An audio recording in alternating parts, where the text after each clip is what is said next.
నాగబంధం budget గురించి బయట మాట్లాడుకుంటుంటే, ఒక 'విరాట్ కర్ణ'కి లేదంటే ఒక కొత్త డైరెక్టర్‌కి ఇంత పెడుతున్నారంటే దీని వెనకాల ఏం జరుగుంటుంది? నిజంగా ప్రొడ్యూసర్సే పెడుతున్నారా? లేదంటే అభిషేక్ గారు పెడుతున్నారా? లేదంటే 'విరాట్ కర్ణ' గారు పెడుతున్నారా? వీళ్ళందరూ కలిసి తీస్తున్నారు సినిమా అనేది బయట రకరకాల స్పెక్యులేషన్స్ నడుస్తున్నాయి. లేదండి, this project is completely funded by next 2 years. Like I said కదా, we already have a great exit. Right. Had a great exit. So director is a director, hero is a hero. No funds. Not even మేము external గా ఎక్కడి నుంచి funds తీసింది కూడా లేదు. It's all self funded. మీరేమంటారు?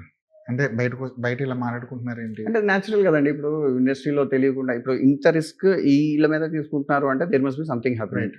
That's అంటే it becomes hard to digest when you do not know the people, when you do not know what is happening. So general speculation is ఏదో జరుగుతుంది, ఏదో మతలబ్ జరుగుతుంది.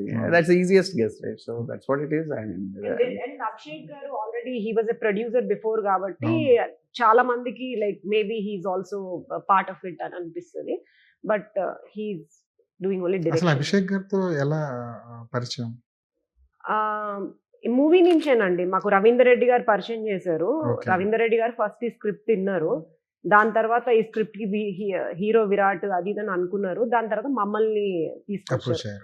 అక్కడి నుంచి మాకు ఐ వుడ్ ఆనెస్ట్లీ సే చాలా మంచి రిలేషన్షిప్ ఉంది ఇప్పుడు అభిషేక్ గారితో.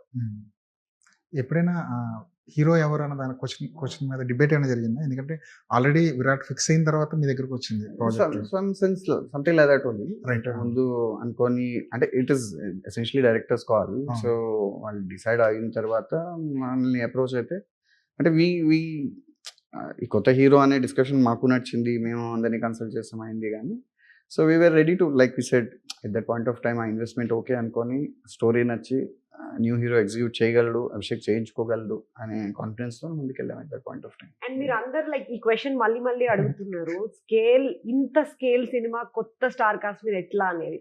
ఈ సినిమాలో స్కేల్ హీరో అనేది స్కేల్ కాదండి, content is the scale.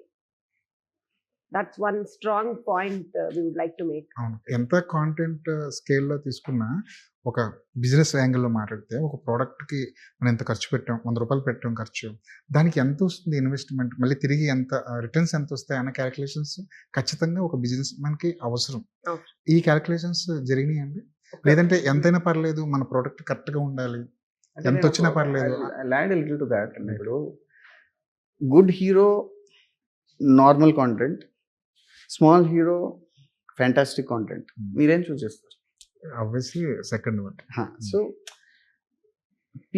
General అంటే ఎలాగైపోయిందనంటే హీరో ఉంటే వచ్చేస్తుంది అనేది ఇంతకుముందు కథ అండి. అంటే ఇప్పుడు as of today I don't think that's true. Hero ఉంటే ఐ డోంట్ థింక్ అంటే స్ట్రాంగ్ స్టేట్మెంట్ కావచ్చు, but Gen Zs are not hero worshippers అండి. They are no longer. మామూలు ఓపెనింగ్ 2 రోజులు వస్తుందేమో, దాని తర్వాత content has to do its job. So content is the king. As long as you keep content as the king and then all the artists are working under it, you're safe. పెద్ద hero కానీ చిన్న హీరోని కానీ ఒకసారి హీరోని పైన పెట్టేసి content తగ్గించేస్తారు అనుకోండి, హీరో ఉన్నాడు కదా హీరో మీద ఇన్వెస్ట్ చేసాం కాంటెంట్ మీద ఇన్వెస్ట్ చేయలేదంటే యూ లూజ్ ద మనీ. అంటే the traditional thinking of hero మీద పెడితే సేఫ్ అనేది I'm not able to understand why ఇండస్ట్రీలోకి అలాగ ఎందుకు వచ్చింది అని. అంటే I seen people give their calculations, but any day నేనేమంటానంటే it's you always read a good book irrespective of who is there. Hero లేడు, హీరో ఇప్పుడు హ్యారీ పాటర్ బుక్స్ చదివారు, వై బికమ్ ఫేమస్ అంటే దాంట్లో హీరో లేడు ఏం లేదు. The story is what is pulling everybody. So as long as you have your content doing the super play, I don't think hero should matter so much. But then not discounting Virat has done a good job. Chala kashpadadu, body build cheyalsi vachindi. He has to learn new things. He had to learn action, art style action cheyalsi vachindi. He has done a good job. So we're not. But for us, ante content మీద ఎక్కువ invest చేసాము. That's the point I want.